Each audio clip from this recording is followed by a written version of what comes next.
তারপর সময় খেলতে। ভারতের বিপক্ষে এশিয়ান কাপ বাছাইয়ের ম্যাচ সামনে রেখে আনুষ্ঠানিক মাঠের প্রস্তুতি শুরু করেছে বাংলাদেশ জাতীয় ফুটবল দল। ৩০ ফুটবলার নিয়ে রাজধানীর বসুন্ধরা কিংস অ্যারেনায় চলছে ৫ দিনব্যাপী প্রস্তুতি ক্যাম্প।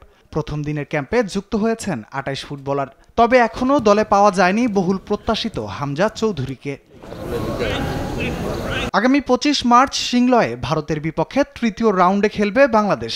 শুধু ঢাকায় নয়, ভারত ম্যাচের প্রস্তুতি হবে সৌদি আরবেও। এই ক্যাম্প শেষে ৬ মার্চ দল নিয়ে সৌদি আরবের উদ্দেশ্যে রওনা হবেন coach heavier Cabrera. In a global way of the game against India in these 4 days, we don't want to take it that much as an introductory week. We already want to advance in the plan so that we can reach Saudi with. সৌদিতে ২ সপ্তাহের camp শেষে দল ঢাকায় ফিরবে ১৭ March. পরবর্তীতে ঢাকায় ৩ দিন অনুশীলন করে দল যাবে সিংলয়ে। শেফিল্ড ইউনাইটেডে খেলা হামজা চৌধুরী দলের সঙ্গে যোগ দেবেন ১৮ মার্চ। আর হামজা নিয়ে I think Hamza will be the best player in this group overall, and in South Asia I think he's the best player. So Hamza আসলে it will be a big boost for the team.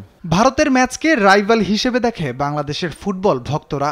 জাতীয় দলের footballer রহমত Miao জয়ের বিকল্প ভাবছেন না এই ম্যাচে। ইন্ডিয়া আমাদের থেকে র্যাঙ্কিংয়ের দিক থেকে অনেক এগিয়ে, অথবা ওরা ভালো টিম, বাট যখনই ইন্ডিয়ার সাথে খেলা হয় আলাদা একটা স্পিরিট কাজ করে যে ওদের এগেনস্টে ভালো খেলতে হবে, এবং দেশকে যেহেতু আমরা রিপ্রেজেন্ট করি সবটা জায়গায়, তো ইন্ডিয়া যেহেতু আমাদের পাশের একটা দেশ, ওদের সাথে আমাদের অলওয়েজ একটা কম্পিটিশন থাকে এবং ভালো করার একটা স্পৃহা থাকে।